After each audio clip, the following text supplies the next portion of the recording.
Good morning all of you. Welcome to KCB Z classes. Myself Pawan Chaudhary. जैसा कि अपन daily regular chemistry की classes लेकर के आते हैं, अपन ने जस्ट अभी डी ब्लॉक एलिमेंट्स यूनिट पूरी की है।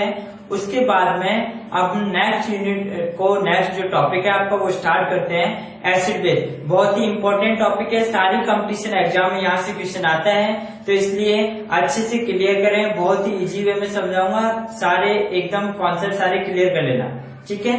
पहले तो हम जनरली जो बच्चों वाली चीज है एसिड बेस, जो आप बचपन में पढ़ते आए हो, मतलब 9th-10th क्लास में आपने पढ़ लिया।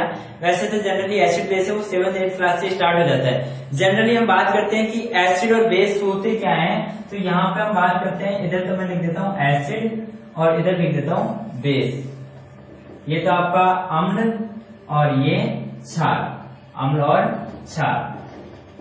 बेसिकली जनरल जो एसिड और बेस है वो क्या होते हैं, जैसे आपने जनरल छोटी क्लासों में पढ़ रखा है कि एसिड वो होते हैं जो स्वाद में टेस्ट, एक तो उसकी टेस्ट देखते हैं और एक उसकी जो सॉल्यूशन है वो देखते हैं कि उसका सॉल्यूशन कैसा है, किसको क्या चेंज करता है। तो जनरली हम ये देखते हैं कि टेस्ट में कैसे लगते हैं। तो आपने टेस्ट करके देख रखा होगा, नहीं देख रखा हो तो देख लेना। जैसे आप जनरली एसिड के बारे में ये जानते हो कि एसिड किस किस में होता है, तो बहुत सारे आप काम में लेते हो। जैसे टार्ट्रिक, इमली खाई होगी सबने, इमली वगैरह खाते ही हो। और जैसे टार्ट्रिक एसिड है वो भी आपके आता है। आजकल बहुत ज्यादा वो खाते हैं ना, पोटासी, वो भी खाते हैं पानी पूरी, लेकिन उसके अंदर भी आपका टार्ट्रिक एसिड डालते हैं। तो वो आपको कैसा लगता है, खट्टा खट्टा सा लगता है। इसलिए अभी तो लॉकडाउन हो रहा है तो कोई नहीं खा रहा होगा, लेकिन खाते रहते हैं। तो ज्यादा नहीं खाएं, वैसे नुकसान होता है ना, टार्ट्रिक एसिड है। तो जनरली स्वाद में कैसे होते हैं, खट्टे होते हैं। एक तो कैसे होते हैं, टेस्ट में सौर होते हैं, खट्टे खट्टे होते हैं। बेस कैसे होते हैं, बेस जैसे हम बात करें आपके बेस की, तो जैसे कभी जब एसिडिटी हो जाती है, एसिडिटी हो जाती है ना, तो एसिडिटी के लिए हम फिर उसको न्यूट्रलाइज करने के लिए क्या डालते हैं, बेस डालते हैं। न्यूट्रलाइजेशन रिएक्शन, उदासीनीकरण आपने रिएक्शन है वो पढ़ रखी है कि एसिड और बेस मिलकर के साल्ट का फॉर्मेशन करते हैं, वो आपकी उदासीनीकरण या न्यूट्रलाइजेशन रिएक्शन होती है। तो हम बात कर रहे हैं कि बेस जैसे आपके एसिडिटी हो जाती है, कह रहे हैं मेरी एसिडिटी हो गई, तो एसिडिटी के लिए हम क्या डालते हैं, फिर इनो। काम करे सिर्फ 6 सेकंड में, लेकिन करता नहीं है, ध्यान रखना। तो इनो के अंदर क्या होता है आपका, जिसको बोलते हैं मिल्क ऑफ मैग्नीशियम या मैग्नीशियम हाइड्रोक्साइड, उसके अंदर क्या होता है, बेस होता है। एसिडिटी पहले से आपके बन चुकी है, उसको न्यूट्रलाइज करने के लिए आप क्या डालते हो, बेस।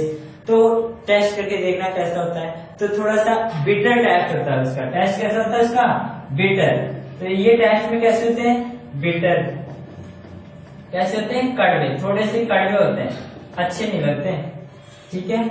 और सेकंड चीज अपन बात करें कि एसिड क्या होते हैं, तो एसिड बात करते हैं कि ये जो लिटमस पेपर होता है उसको blue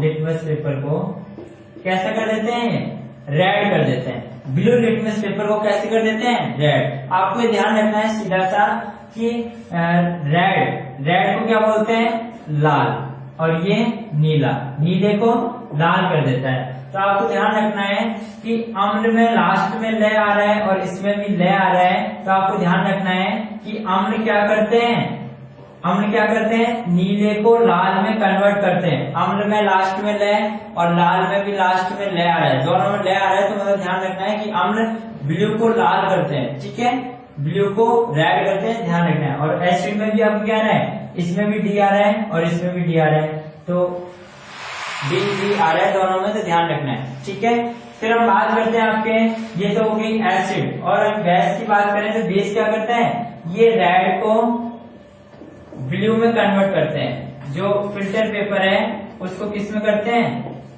red filter, litmus paper को, ठीक है, लिटमस पेपर को किस में करते हैं, ब्लू में कन्वर्ट करते हैं। दूसरी बात ये होगी, तीसरी बात आपको ये ध्यान में रखनी है कि ये तो सिंपल सी बात हो गई कि ये टेस्ट में कटवे होते हैं, ये लिटमस पेपर को। और एक अपन बात करते हैं कि जनरली जो एसिड होते हैं वो आपके क्या काम करते हैं कि यहाँ पे जो एक्टिव मेटल्स होती हैं, जो सक्रिय धातु होती हैं, जो क्रियाशील धातु हैं, उनसे रिएक्ट करके ये क्या देती हैं, हाइड्रोजन गैस रिलीज करती हैं। जैसे हम बात करते हैं कि आपका जिंक हुआ, जिंक यदि आपके एसिड H2SO4 से रिएक्शन करता है, एसिड किसी भी एसिड के साथ में रिएक्शन करते हैं तो ये क्या देते हैं, हाइड्रोजन गैस रिएक्शन। कैसे, यहाँ से ZnSO4 बनता है, ये आपका ZnSO4 और प्लस हाइड्रोजन। तो ये हाइड्रोजन गैस को क्या करते हैं, लिबरेट करते हैं, हाइड्रोजन गैस को क्या करते हैं, रिलीज करते हैं या लिबरेट करते हैं। और अपन ये ध्यान रखते हैं कि ये इलेक्ट्रिकली क्या होते हैं, कंडक्टिविटी शो करते हैं, इलेक्ट्रिकली कंडक्टिविटी शो करते हैं, कंडक्टिविटी शो करते हैं, चालकता प्रदर्शित करते हैं, विद्युत चालकता शो करते हैं, ये विद्युत चालकता शो करते हैं। और एक बात को क्या ध्यान रखनी है कि ये जो एसिड होते हैं वो बेस के साथ में मिलकर के उसको बेस को क्या कर देते हैं, न्यूट्रलाइज कर देते हैं, जिसे हम उदासीनीकरण अभिक्रिया या न्यूट्रलाइजेशन रिएक्शन बोलते हैं। तो इसके अंदर जैसे हम बात करें, जैसे आपका HCl आपका बेस होता है, सॉरी एसिड, और NaOH आपका क्या है, बेस। बचपन में आपने पढ़ रखी है 9-10 के अंदर ये रिएक्शन। तो ये क्या बनता है आपका NaCl प्लस वाटर का मॉलिक्यूल, ये आपका एसिड और ये आपका बेस। तो ये मिलकर क्या बना लिया आपने, साल्ट, NaCl साल्ट बना लिया, और ये वाटर मॉलिक्यूल। तो ध्यान रखना है कि एसिड बेस को न्यूट्रलाइज करते हैं और बेस क्या करेंगे, एसिड को न्यूट्रलाइज करते हैं, मतलब दोनों रिएक्शन ऐसे चलती है। इसके अंदर भी आपको ध्यान रखना है कि ये भी आपके जिंक और H2SO4 है, ये भी आपको ध्यान रखना है कि आपके जिंक और H2SO4, जैसे हम बात करें कि यहाँ पर भी आपके एक्टिव मेटल्स, कोई सी भी एक्टिव मेटल्स होते हैं, जैसे आपका जिंक है, जैसे आपका सोडियम है, तो ये दोनों जो मेटल हैं वो आपके किसके साथ है, बेस के साथ में रिएक्शन करके ये भी आपको क्या देंगे, ये भी बेस के साथ में रिएक्शन करेंगी और क्या देंगी, हाइड्रोजन गैस है वो लिबरेट करेंगी। तो दोनों के अंदर भी आपको ध्यान रखना है। और हम बात करते हैं कि ये भी आपके लैक्टिक, इनका जो सॉल्यूशन है, इनका सॉल्यूशन भी आपका कैसा होता है, विद्युत चालकता शो करता है। इनका सॉल्यूशन भी आपके विद्युत चालकता है वो क्या करता है, शो करता है। इनका जो सॉल्यूशन है वो भी आपके विद्युत चालकता शो करता है। तो हम जनरली जो बात करते हैं बचपन वाली, तो ये टेस्ट में खट्टे होते हैं, ब्लू लिटमस को रेड करते हैं, और जो भी आपकी सक्रिय धातु है उनसे रिएक्शन करके हाइड्रोजन गैस देते हैं। और विद्युत चालकता, इनका सॉल्यूशन कैसा होता है, इनका जो सॉल्यूशन है वो कैसा होता है, इनका विलयन है वो विद्युत चालकता शो करता है, और इसी के साथ में ये बेस को न्यूट्रलाइज करते हैं। और ये भी आपके क्या करते हैं, ये एसिड को न्यूट्रलाइज करते हैं, बेस है वो एसिड को क्या कर देते हैं, उदासीन करते हैं, एसिड को उदासीन करते हैं, न्यूट्रलाइज करते हैं। तो ये तो जनरल सी बात होती है एसिड और बेस की। अब अपने को जो कॉन्सेप्ट है, जो मेन कॉन्सेप्ट चलते हैं, आपके 3 थ्योरी चलती हैं एसिड और बेस रिलेटेड। बहुत एक एक थ्योरी अच्छे से पढ़ेंगे, क्लियर करते हुए चलना, क्वेश्चन है आपके 100% आएगा। तो हम बात करते हैं सबसे पहले जो आरएनएस कॉन्सेप्ट है उसकी बात करते हैं। तो देखिए सबसे पहले होती है आरएनएस कॉन्सेप्ट, दूसरा होता है आपका कौन सा, दूसरा होता है ब्राउनस्टेड लॉरी कॉन्सेप्ट, और तीसरा होता है लेविस कॉन्सेप्ट। लुईस के अकॉर्डिंग एसिड बेस, ब्राउनस्टेड लॉरी के अकॉर्डिंग एसिड बेस, और आरएनएस के अकॉर्डिंग एसिड बेस है वो क्या होते हैं, जनरली बात करते हैं। देखो एक एक टॉपिक है वो समझते जाना, एक एक पार्ट में एक एक अपन पढ़ेंगे। सबसे पहले आरएनएस कॉन्सेप्ट पढ़ेंगे।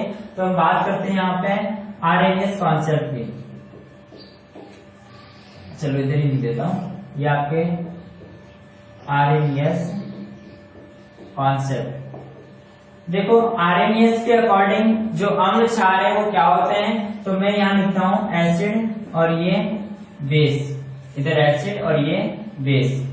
जनरली जो आरएनएस के अकॉर्डिंग अम्ल और क्षार है वो क्या होते हैं, आरएनएस ने बताया कि एक जलीय विलयन के अंदर जो पदार्थ H+ आयन देते हैं, जो H+ आयन डोनेट करते हैं एक्वस सॉल्यूशन के अंदर, वो तो आपके एसिड होते हैं, और जो एक्वस सॉल्यूशन के अंदर OH- आयन देते हैं वो क्या होते हैं, आपके क्षार होते हैं। तो हम बात करते हैं जनरली यहाँ पे कि अम्ल क्या होते हैं, जो जलीय विलयन के अंदर क्या देते हैं, जो जलीय विलयन, जो एक्वस सॉल्यूशन में क्या देते हैं, एक्वस सॉल्यूशन में क्या देते हैं, H प्लस आयन है वो देते हैं, वो तो क्या होते हैं आपके एसिड होते हैं। बेस की बात करें तो ये जलीय विलयन में ये एक्वस सॉल्यूशन के अंदर क्या देते हैं, OH माइनस आयन्स देते हैं, OH माइनस आयन्स देते हैं। तो ये तो जनरली इनकी डेफिनेशन होती है। जैसे हम यहाँ पे बात करते हैं, जैसे H प्लस आयन कैसे देते हैं, जैसे हम बात करें आपके HCl की, HCl इसको वाटर के अंदर जब डिजोल्व करेंगे तो ये क्या देगा, ठीक है, HCl। ऐसे आपका H2SO4 क्या देगा, ऐसे आपका HNO3 क्या देगा, ठीक है, ऐसे आपका CH3COOH क्या देगा। तो ये बात करते हैं जनरली, देखो यहाँ पे क्या होता है कि H प्लस HCl को जब हम वाटर के साथ में घोलते हैं, हमने क्या होते हैं, जब हम इसको जलीय विलयन में घोलते हैं तो ये क्या देते हैं, H प्लस आयन देते हैं और ये Cl माइनस, ठीक है। H2SO4 को घोला तो ये क्या देते हैं, H plus plus HSO4 minus, ठीक है। और यहाँ पे HNO3 क्या देते हैं, H plus plus NO3 minus, CH3COH क्या देते हैं, H plus plus CH3COO minus. आपको ध्यान रखना है ये सभी H प्लस का इसका मतलब क्या होता है, जब भी हम एक एसिड को वाटर के साथ डिजोल्व करते हैं, इसका मतलब क्या होता है, देखो जब हम मान लो कि HCl को आपने वाटर के साथ में डिजोल्व किया तो ये H प्लस देता है। इस H प्लस जब ये सॉल्यूशन के अंदर देता है, एक्वस सॉल्यूशन के अंदर, तो क्या बनाते हैं, देखो H2 के साथ में जब H मिलेगा तो ये H2 होता, और जब इसके साथ में एक और H मिलती है ये H3O प्लस बना लेता है, H3O प्लस बना लेता है जो हाइड्रोनियम आयन होता है, और ये Cl माइनस तो ऐसे ये होता है आपका हाइड्रोनियम आयन, ये होता है आपका हाइड्रोनियम आयन। तो आपको जहां भी H प्लस दिख रहा है उसका मतलब क्या है, वहां पे क्या है आपका H3O प्लस है, हाइड्रोनियम आयन बनता है, और ये यहाँ पे Cl माइनस तो है ही, तो जहां पे भी ये H प्लस देते हैं, H प्लस देते का मतलब क्या है कि ये हाइड्रोनियम आयन है वो देते हैं, तो आपको ये ध्यान रखना है, ठीक है। फिर हम इधर बात करते हैं, जैसे अब चलो मैं थोड़ा सा डिटेल में इसको बता देता हूँ आपको हाइड्रोनियम आयन है वो कैसे बनता है। तो जनरली हम बात करते हैं कि आपका जो H प्लस है, ये H प्लस, ये क्या है आपका प्रोटॉन, ये आपका प्रोटॉन है, ये वाटर के मॉलिक्यूल है, ये मान लिया आपका वाटर का मॉलिक्यूल, ये आपका वाटर का मॉलिक्यूल है, सॉरी ये O और ये H, ये आपका वाटर का मॉलिक्यूल है। आपको पता है वाटर के मॉलिक्यूल के पास में दो लॉन पेयर प्रेजेंट होते हैं, तो दो लॉन पेयर में से देखो मैं कर देता हूं, मान लो एक लॉन पेयर ये रहा और एक लॉन पेयर ये रहा, ठीक है। अब जब इस सॉल्यूशन के अंदर जो वाटर प्रेजेंट है, जब ये H प्लस इससे आकर के ये H प्लस इससे आकर के जुड़ता है तो क्या होता है यहाँ पे कि यहाँ से एक ये जो लॉन पेयर था इसमें से एक इलेक्ट्रॉन निकल करके और ये एक इलेक्ट्रॉन निकल जाता है और इसकी जगह पर आ जाता है प्लस, और यहाँ पे एक हाइड्रोजन जो था, हाइड्रोजन के पास एक इलेक्ट्रॉन प्रेजेंट है, ये एक इलेक्ट्रॉन प्रेजेंट, और ये अनपेड इलेक्ट्रॉन हो गया तो इसके साथ में ये बॉन्ड बना लेता है और ये H3O प्लस बन जाता है। अब देखो यहाँ पे होता क्या है कि इससे जब इस वाटर जो H प्लस प्रोटॉन का जो साइज है, प्रोटॉन का साइज बहुत छोटा होता है, साइज बहुत क्या होता है छोटा, इसका साइज बहुत छोटा होता है, इस लगभग 10⁻⁻15 मीटर इसकी रेडियस होती है, लगभग 10⁻⁻15 मीटर इसकी रेडियस होती है किसकी, प्रोटॉन की। तो यहाँ पे क्या होता है, जब ये प्रोटॉन वाटर के मॉलिक्यूल के साथ में जुड़ता है, साइज छोटे होने के कारण इसकी सॉल्यूशन के अंदर जब डेंसिटी ज्यादा बढ़ जाती है, जब ये ज्यादा हाइड्रेटेड हो जाता है, जब ये प्रोटॉन है जब बहुत ज्यादा हाइड्रेटेड हो जाता है तो इसके अंदर क्या होता है कि ये H3O प्लस के साथ में क्या क्या बना लेता है, जैसे यहाँ पे H3O प्लस के साथ में ये बनाता है H5O2, H7O3, H9O4, इस तरीके से ये जो कंपाउंड है स्पीशीज है वो बनाता है। कौन, ये प्रोटॉन, जब प्रोटॉन देते हैं इसके साथ में तो ये इस तरीके से क्या बनाते हैं, स्पीशीज बनाते हैं, कुछ एक ये स्पीशीज है वो बनाते हैं। तो यहाँ पे देखिए होता क्या है कि ये जब आपका हाइड्रोनियम आयन हुआ, यहाँ पे क्या होता है दूसरे वाटर के मॉलिक्यूल के साथ में ये जुड़ते रहते हैं, दूसरे वाटर के मॉलिक्यूल के साथ में ये जुड़ा और ये वाटर के मॉलिक्यूल के साथ में ये जुड़ा, इन सभी के पास क्या होता है आपके ये सभी के साथ में आपको क्या बन जाता है, ये बॉन्ड बन जाता है इस तरीके से। और ये क्या कौन सा बॉन्ड बन रहा है, ध्यान रखिए कौन सा बॉन्ड बन रहा है, जल्दी से बताओ फटाफट से। ये कौन सा बॉन्ड बनेगा, आपका हाइड्रोजन बॉन्ड बन रहा है। ऑक्सीजन और हाइड्रोजन के बीच में कौन सा बॉन्ड बन रहा है, हाइड्रोजन बॉन्ड बन रहा है। तो इस तरीके से यहाँ पे ये आपका H9O4, जब मैं कह रहा हूँ कि इसके जो जब ये बहुत ज्यादा हाइड्रेटेड हो जाता है तो इस तरीके से स्पीशीज बनाया जाता है, क्योंकि सॉल्यूशन के अंदर वाटर के मॉलिक्यूल है वो बहुत ज्यादा रहते हैं, तो ये छोटी साइज के कारण बहुत ज्यादा हाइड्रेटेड हो जाता है और इस तरीके से H9O4 बना लेता है। तो इस तरीके से कुछ एक कहानी होती है, आपको इतना ध्यान नहीं रखना है, आपको सिंपल से ये ध्यान रखना है कि ये H+ का जो मतलब होता है, ये क्या होता है, H+ का मतलब है वो हाइड्रोनियम आयन है। बस ये ध्यान रखना है कि ये एक्वस सॉल्यूशन के अंदर ये क्या देते हैं, H+ आयन देते हैं। इस H+ आयन का मतलब क्या होता है, H3O+। H3O+ का मतलब हाइड्रोनियम आयन। तो ये सिंपल सी बात होती है, तो आपको ये ध्यान रखनी है, ठीक है। फिर हम बात करते हैं यहाँ पे आगे, नेक्स्ट बहुत ही सिंपल सी बात है आपके, देखो तो ये इस तरीके से आपको एसिड है वो देते हैं, जनरल बात है। बेस क्या होते हैं, ये एक्वस सॉल्यूशन के अंदर OH- आयन देते हैं। जैसे हम बात करें आपका, जैसे LiOH है, ठीक है, ऐसे आपका NaOH है, ऐसे आपका CaOH2 है, ऐसे आपका NH4OH है। ये सभी जब वाटर के साथ में डिजोल्व होते हैं, वाटर के साथ में जब इनको डिजोल्व करते हैं तो यहाँ पे क्या होता है, ये Li प्लस OH-, ये OH- आयन है वो हाइड्रोक्सिल आयन है, वो क्या देते हैं एक्वस सॉल्यूशन के अंदर। जैसे ये है तो ये Na+, ये OH- आयन दिया, Ca2+ प्लस OH- दिया, 2OH-। यहाँ पे भी क्या दिया, NH4+ प्लस OH-। ये आपका ammonium hydroxide, calcium hydroxide, sodium hydroxide और लिथियम हाइड्रोक्साइड। इस तरीके से ये तो आपकी जनरल बात होती है कि एसिड और बेस ये होते हैं आरएमएस के अकॉर्डिंग। अब हम बात करते हैं, यहाँ भी कुछ एक ऐसे होते हैं, प्रबल अम्ल, दुर्बल अम्ल, स्ट्रॉन्ग एसिड, वीक एसिड और स्ट्रॉन्ग बेस और वीक बेस की हम बात करते हैं। 4 टाइप में हम डिवाइड करते हैं इसको, कुछ एक इसकी लिमिटेशन भी है वो भी आपको ध्यान रखनी है। तो हम बात करते हैं फिर आपके, देखो सिंपल सी आपकी बात करते हैं। सबसे पहले तो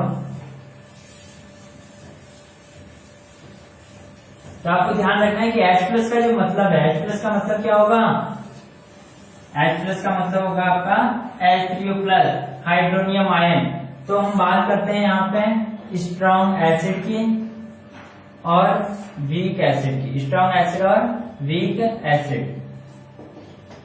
देखो स्ट्रॉन्ग एसिड क्या होते हैं, एसिड वो होते हैं जो एक्वस सॉल्यूशन के अंदर H+ आयन है वो देते हैं। यहाँ पे स्ट्रॉन्ग एसिड किन्हें बोलेंगे, जो एक्वस सॉल्यूशन के अंदर, जो एक्वस सॉल्यूशन में अपने आयनों में पूर्णतः आयनाइज हो जाते हैं, पूर्णतः वियोजित या आयनित हो जाते हैं,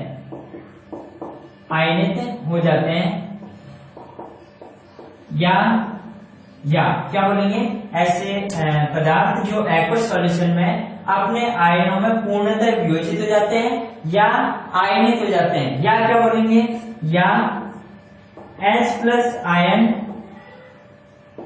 ज्यादा मात्रा में देते हैं, H+ आयन ज्यादा मात्रा में देते हैं किसमें, एक्वस सॉल्यूशन के अंदर, या H+ आयन ज्यादा मात्रा में देते हैं, वो क्या कहलाते हैं आपके स्ट्रॉन्ग एसिड कहलाते हैं। तो ये आपको ध्यान रखना है सीधा सा, ठीक है। फिर हम बात करते हैं यहाँ पे वीक एसिड की।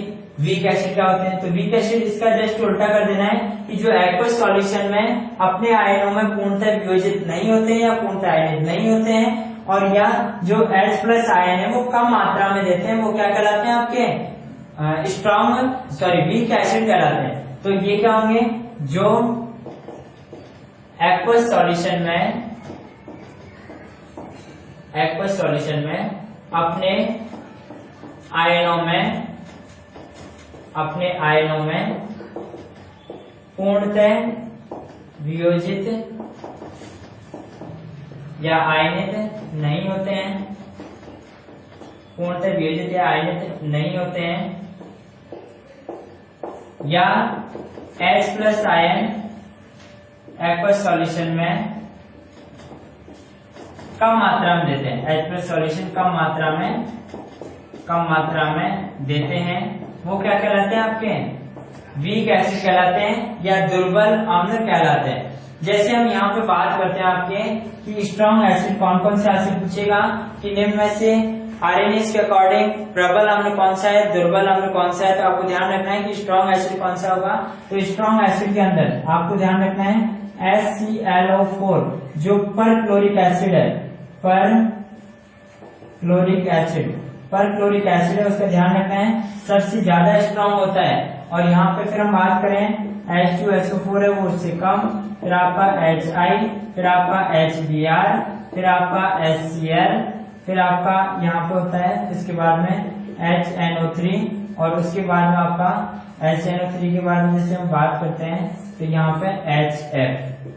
तो ये ऑर्डर आपको ध्यान रखना है। सबसे स्ट्रॉन्ग एसिड आपका ये है, इसके नंबर बाद में ये आता है। तो आपसे पूछा, इनमें कंफ्यूजन हो जाता है कि H2SO4 सबसे स्ट्रॉन्ग होता है या पर क्लोरिक एसिड। तो आपको ध्यान रखना है कि पर क्लोरिक एसिड HClO4 है सबसे ज्यादा स्ट्रॉन्ग होता है, उसके बाद में H2SO4 होता है। तो ये इसका डिक्रीजिंग ऑर्डर है,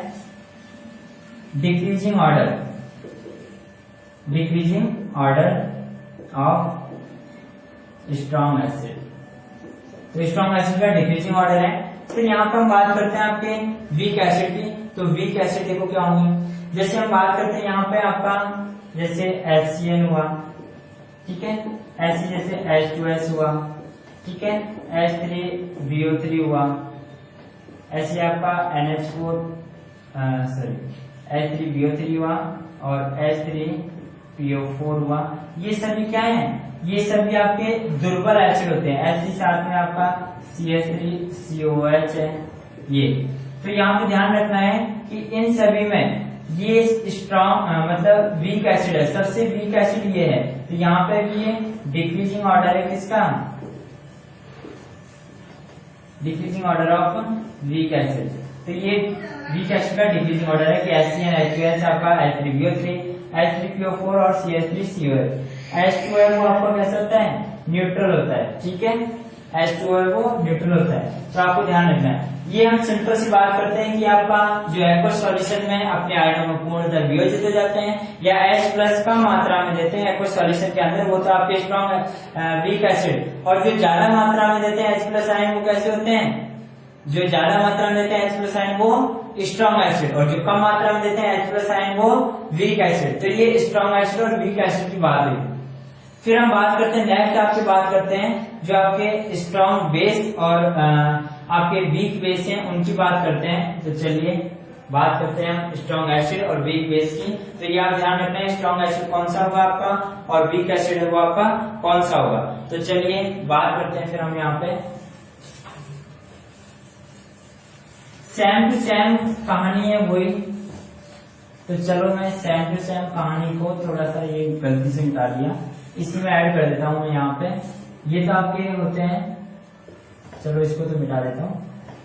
ये आपके स्ट्रॉन्ग और ये आपका वीक बेस, स्ट्रॉन्ग बेस और ये आपका वीक बेस। स्ट्रॉन्ग बेस और वीक बेस की जब बात करते हैं तो जैसे वहां लिख रहा है कि जो एक्वस सॉल्यूशन में अपने आयनों में पूर्णतः वियोजित, पूर्णतः डिसोसिएट या पूर्णतः आयनाइज हो जाते हैं, आयनित हो जाते हैं, वो तो क्या कहलाते हैं आपके स्ट्रॉन्ग बेस। या क्या बोलेंगे, या जो OH minus ion aqueous solution में ज्यादा मात्रा में देते हैं, वो आपके क्या कहलाते हैं, स्ट्रॉन्ग बेस।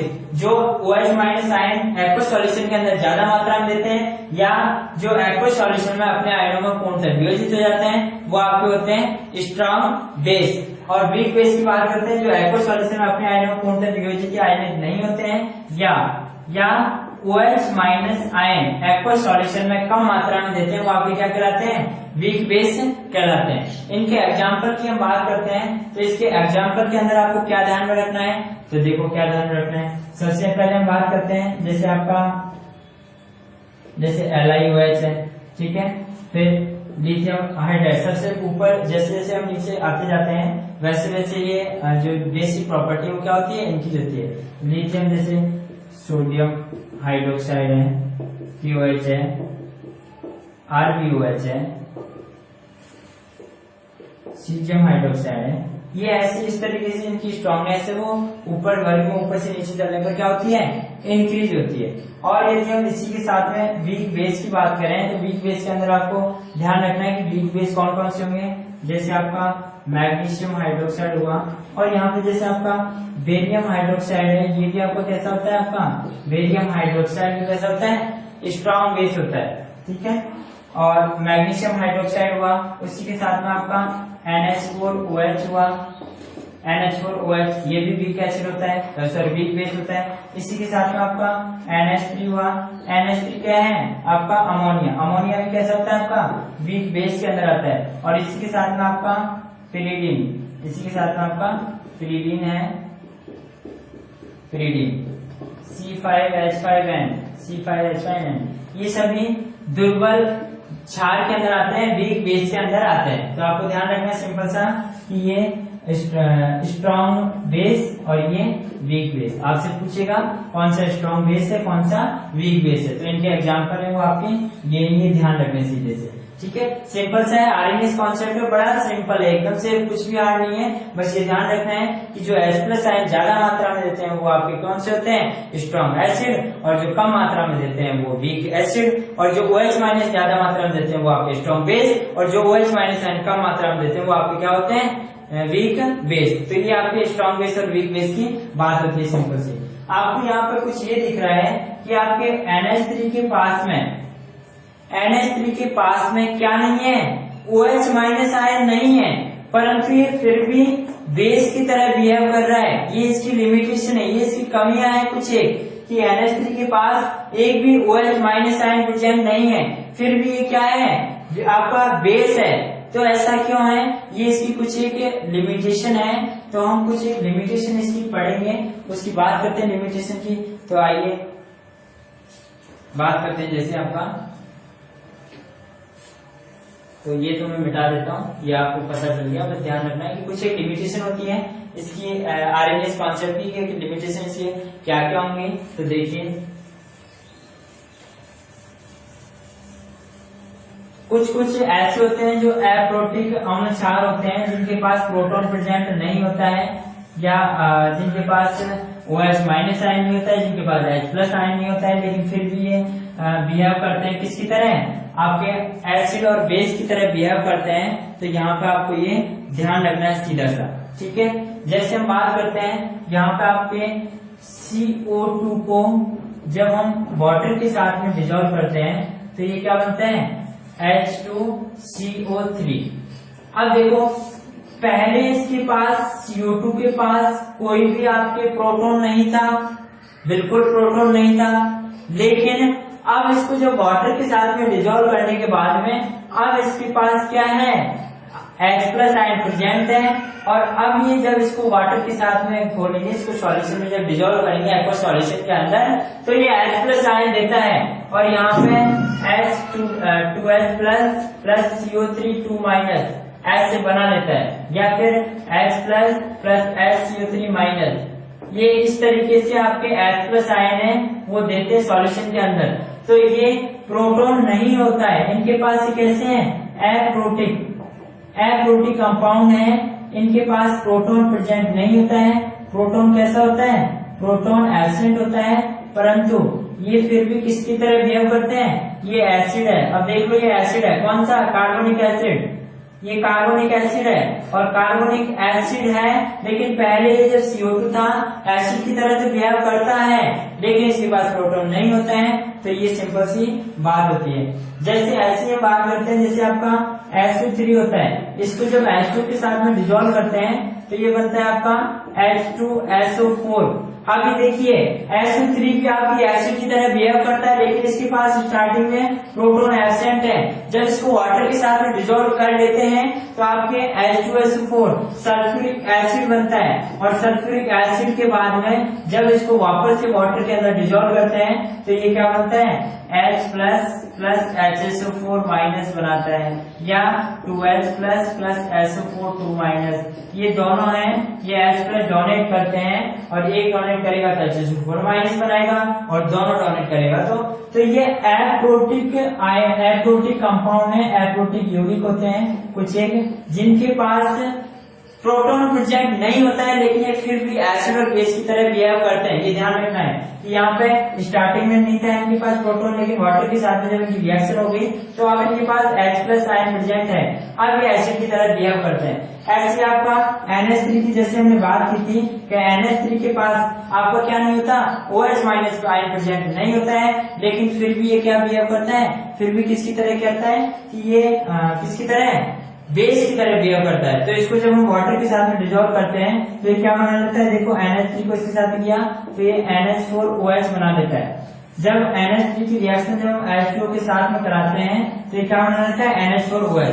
अब इसके पास ध्यान रखो, पहले भी ये बेस की तरह बिहेव कर रहा है, ये वीक बेस है, लेकिन इसके पास OH माइनस आयन प्रेजेंट नहीं था। ये वाटर के साथ में रिएक्शन करके अब इसके पास में NH4OH जो क्या होता है आपका अमोनियम हाइड्रोक्साइड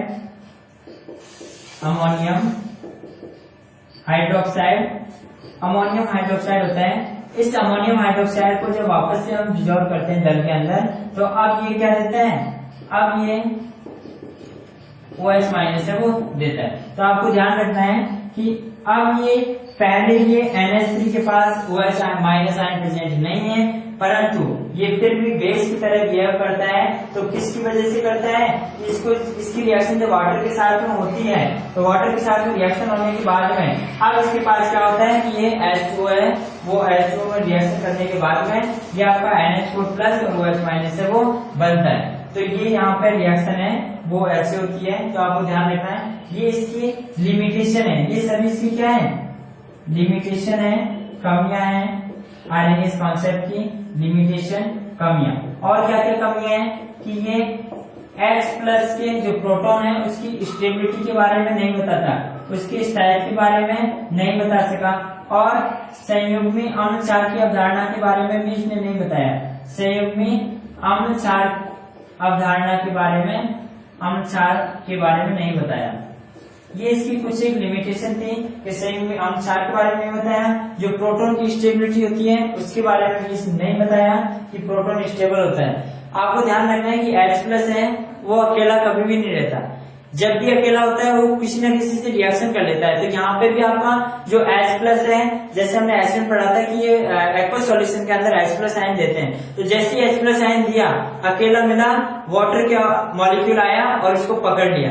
तो H प्लस है वो कभी भी अकेला नहीं रहता है, वो हमेशा किसके रूप में, तो ये इसी वजह से यहाँ पर हम बात कर रहे हैं कि H प्लस की स्टेबिलिटी के बारे में नहीं बताया कि H प्लस स्टेबल होता है। ये स्टेबल नहीं होता है, अनस्टेबल होता है। कैसे कि यहाँ पे जैसे H प्लस दिया तो वाटर के साथ में रिएक्शन की और हाइड्रोनियम आयन बना लिया। और एप्रोटिक जो यौगिक होते हैं जिनके अंदर आपके H plus OH minus ion present नहीं होते हैं, लेकिन फिर भी वे अम्ल क्षार की तरह बिहेव करते हैं, इसके बारे में भी आरएनएस ने नहीं बताया था। तो ये इसकी कुछ एक लिमिटेशन है जो आपको ध्यान रखनी है। तो आज का ये जो आपका आरएनएस कॉन्सेप्ट है वो हम यही फिनिश करते हैं। तो ये आपको ध्यान रखना है कि इनके पास H प्लस और OH माइनस आयन प्रेजेंट नहीं है, लेकिन फिर भी ये एसिड बेस की तरह बिहेव करते हैं। क्यों करते हैं, क्योंकि ये पहले वाटर के मॉलिक्यूल के साथ में रिएक्शन करते हैं और उसके बाद में फिर ये एसिड बेस बनते हैं, फिर ये डिसॉल्व होते हैं वाटर एक्वस सॉल्यूशन के अंदर, फिर H प्लस और OH माइनस है वो देते हैं। तो आपको ऐसे ध्यान रखना है। ये आपका आरएनएस कॉन्सेप्ट हुआ। तो आपको आई होप कि आपको बहुत अच्छा लगा हो, आपको समझ में आया हो। अगर किसी के भी कोई डाउट्स हो तो कमेंट बॉक्स में कमेंट करिएगा कि हमें ये चीज समझ में नहीं आई, और आपको समझ में आया तो बहुत अच्छा, दिल से लाइक करके जाइएगा और हमारे चैनल के साथ जुड़े रहिए। आगे भी हम अपना नेक्स्ट जो कॉन्सेप्ट है, ब्रॉन्स्टेड लॉरी कॉन्सेप्ट और लुईस कॉन्सेप्ट, वो भी बहुत इजी तरीके से, बहुत सरल ढंग से लेकर के आएंगे, आपको बहुत अच्छी तरीके से समझाएंगे। तो हमारे चैनल के साथ जुड़े रहिए। धन्यवाद।